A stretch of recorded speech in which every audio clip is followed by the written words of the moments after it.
They have told me that you say social and emotional development is the gateway to cognition.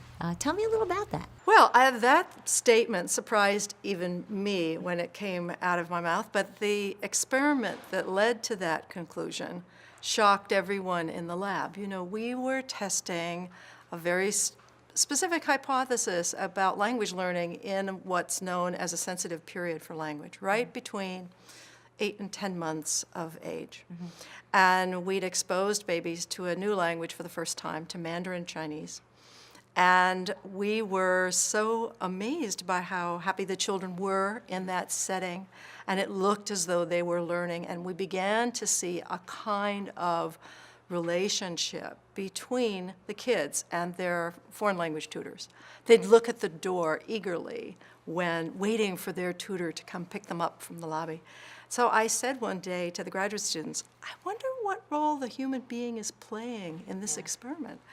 And we designed at that moment, let's do a video condition that takes all of the film from the actual live presentations and presents that same dosage, everything, same 12 sessions with parents sitting behind, and see what happens.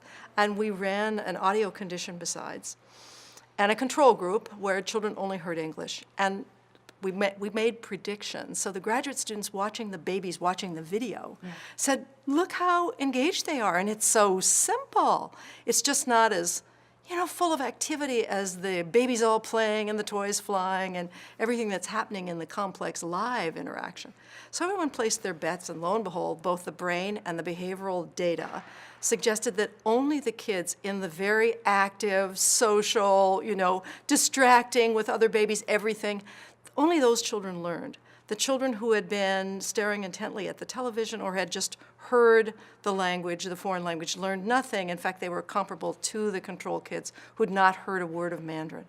So we had this result that the social brain was, in a sense, gating what we thought was going on computationally. And from the perspective of scientists in the field, the results of the experiment suggested that all of us as scientists were wrong in the following aspect.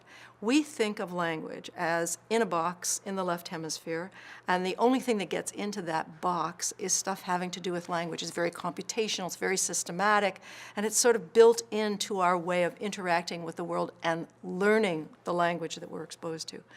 And here you find a result in which the human being, the messy, interactive human being, is the one that is sort of gating this computational skill. And it came as a shock to have that result and then to ponder what it meant.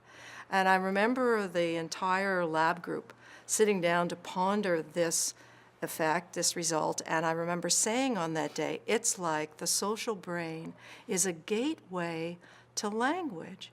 And I was surprised hearing myself say it, but as soon as I embraced it, I began to think, what does this mean? I mean, we've been artificially separating the social brain and everything social, emotional from the cognitive linguistic brain, and that is a mistake.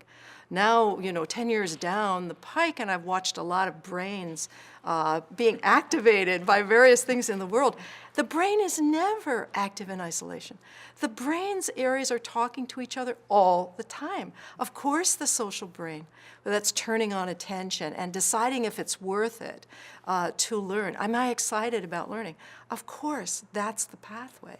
And early in development, if that social emotional you begin to think, if that social emotional package isn't there or isn't in good shape, there's toxic stress, there's everything happening that's not good, that's not a social bond, then you wonder about where is that pathway? How does that get seeded?